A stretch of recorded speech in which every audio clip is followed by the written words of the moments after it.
Okey, puasa nak dekat ni, korang nak dekat raya ni takkan nak baiki masa raya kan. Nak dekat puasa ni, korang prepare sistem air korang. Tak kisahlah kereta apa-apa yang biasa berlaku dekat highway breakdown sebabkan sistem air lah. Kebanyakan sistem air. Boleh tengok ni.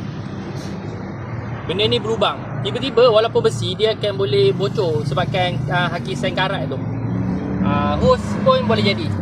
Hose macam ni. Korang tengok. Nampak? Dia dah ada kesan bocor dekat sini. Lepas tu biar benda perasan air kurang-kurang. Satu tahap dia dah terus bocor teruk lah. Air sentiasa keluar. Lepas tu pemilihan barang. Pemilihan barang kena pakai original lah. Original part ataupun yang baik punya. Sebab salah satu pemilihan barang aku pernah pakai yang biasa punya, dia ada masalah leaking dekat sini. Silikon. Ini untuk sagai felek lah. Kalau model-model lain pun seeloknya pemilihan barang tu kena betul lah. Ambil yang elok ataupun yang original part. Sebab yang aftermarket punya boleh pakai. Macam beli online ke boleh pakai. Cuma risiko dekat pomen nak pasang biasa tak jadi ke ada masalah. Nanti salahkan pomen pula. Tapi kebiasaan barang tu agak risiko sikit.